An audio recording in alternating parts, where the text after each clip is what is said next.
Welcome to the third annual Pittsburgh Classic from the Pittsburgh Super Speedway, the first under the Mud Guy RC name.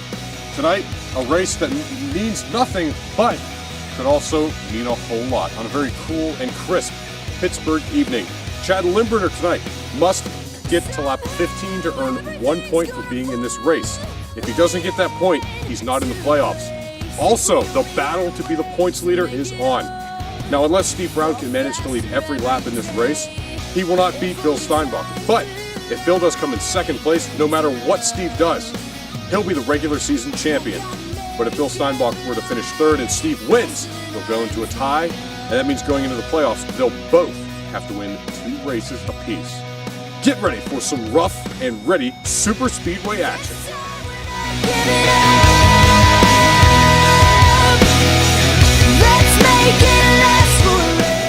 Getting ready to drop the green flag. Now, due to the natural size of this speedway, the field will only be taking 1/2 lap, and then they'll be unleashed going into the first turn. Limburner on pole, Steinbach in second, and Steve Brown in third place. Look out for a very excited Chad Limburner.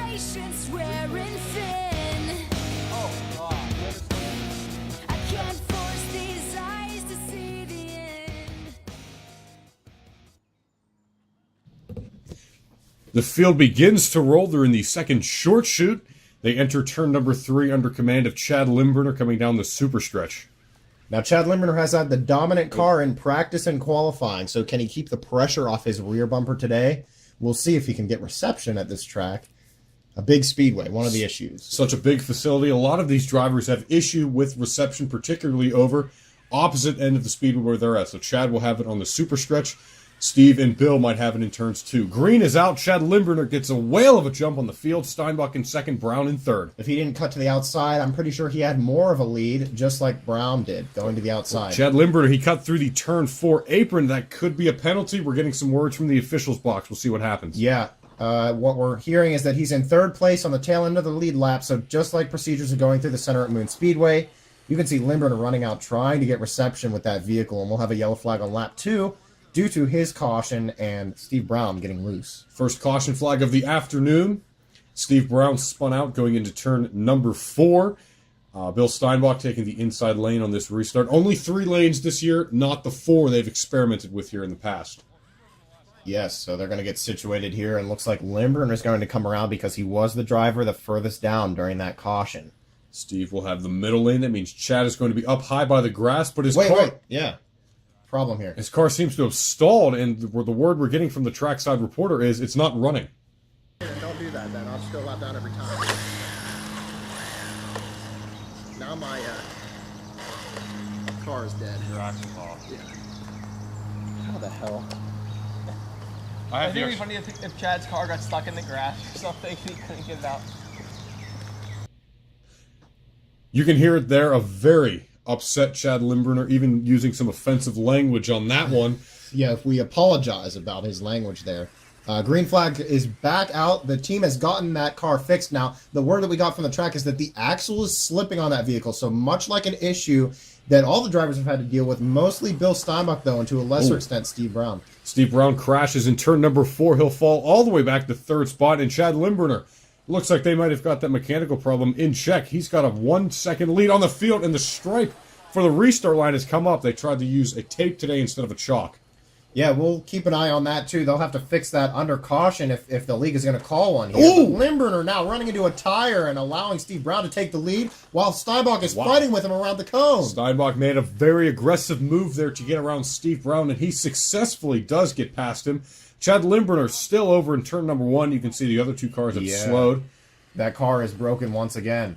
And we're going to have a caution here as he goes 3/4 of a lap down at this large speedway. That axle is slipping again. Now remember, the rules in the league are you have 4 opportunities to fix this problem.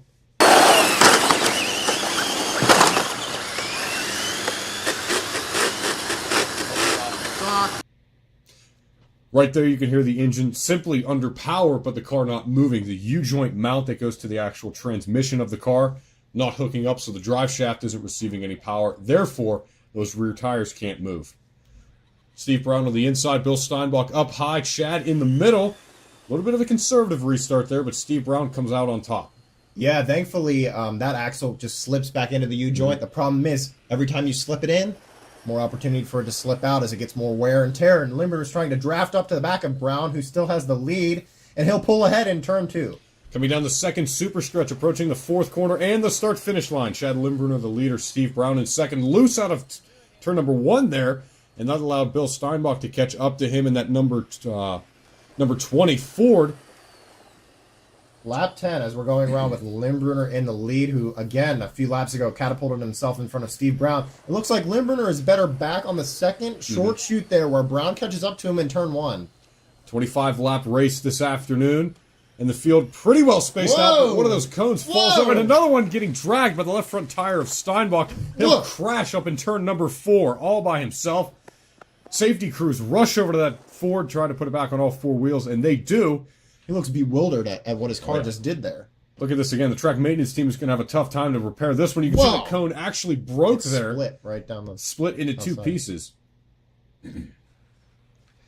All right, the track maintenance team has deemed that it is safe to go racing, and Steinbach's going to take a flash of a lead there. As you can see, we replaced those, the tape there with chalk, so it's a little harder to see, but at least it's not flying everywhere. Chad Limburner looks to not be under power once again coming down that super stretch. That car's still moving, though. He's not making minimum speed, though. The league's going to have to do something. Getting a friendly push from his pal Steinbach there. He just has to make it one more lap to gain enough points to make it into the playoffs. He has 20 points right now. He needs one more, and finishing the race today would give him that one more. He died right there, and it looks like Bill might have tried to push him across the stripe to get to that 15th lap. Who would have thought this would have happened? All year, Chad Limburner has one of the fastest cars. All he has to do is make 15 laps, and he's struggling to do that in this race. Well, thankfully, he didn't repair that car 4 times early in the race, so he still has this opportunity right now as Brown lags behind. And Chad Limburner not driving any differently. He's out in front of this field over Steinbach and Brown. He takes lap 15. He's good. He's in the playoffs officially. All right, yes, we can now have a little fun with this race. See if Limburner can nurse this to the finish, and if Steinbach can do anything to catch up, to catch up to Limburner right now. Steve Brown got up into the loose stuff on the outside of turn number 4 there, got pretty loose. You can see some spectators out there in the... Yeah, their jaws have dropped. This is quite a race today. They are on their feet and excited. Chad Limburner still leading this field as the laps wind down, but right there, something seems to have happened to his car. You can see it goes and it's sputtered. Maintains the lead shortly, but Steinbach's going to take the lead, and it looks like Limburner's car has died, but we've taken... Well, we're about to take, actually, the minimum number of laps before a caution here. When they hit lap 21, no more cautions for the day. Is it time for Limburner's team to retire this car? I would, but you never know. They could win this race, but if it dies, after that no cautions, they're kind of out there on an island by themselves. And hopefully it doesn't affect the outcome of the other 2 drivers as well. We want to see, if Limburner does run to the end, obviously it's big ramifications for Brown, if he can get the lead. Yeah, with Limburner retiring, that guarantees Bill will be the regular season champion because he can't finish in 3rd place. Yeah, so we'll see if Limburner comes out on the track here again. The word we're not hearing anything on the radios right now. They're working diligently on the car here. They don't have much time. This restart could be very important because if one of these 2 gets ahead, it's pretty much over for the other driver. Absolutely. They're going to do all they can. Green is back out. Bill Steinbach gets the jump over Steve Brown, but Steve's hanging with him. He might have enough time to draft up to the back of him. Notice no 3rd car, though. Limburner did not get that car fixed in time. The league is going to send him out. As Brown gets loose, he's going to try to catch up. Driving that car for all it can do. Oh, and he hits the cone. That'll put him about 1.3 seconds further back now, about 10 car lengths. That could seal the deal for Bill Steinbach, but the word we're getting, his team's hearing on the radio, is that his car is starting to lose power. The battery is starting to fade on that car. And you can see it. Steve Brown is slowly but surely gaining time, but will it be enough? Hopefully Brown doesn't make another mistake. Hopefully for him and his team. They've worked so hard this season. Oh. And they're going to hit the cone there again. He could have caught him on that straightaway, I think. And he is driving that car. White flag is out. What do you think? Can he pull up to the back here? He's got to try to draft up to him. Coming down the final super stretch. Oh, he's gaining on him. Restart line, and no. Steinbach will pull it out for a win as the fans go back to playing whatever it is they do. Some form of stick and ball sport. And Steinbach is going to be the victor in what became a 2-horse show late in the day here. Well, that's it. The regular season has come to a conclusion, and all 3 drivers are in the Gauntlet playoffs. 6 races remain until the all-important championship race at Moon Speedway. What do you think we'll see, Chad? Rough and Ready RC Racing.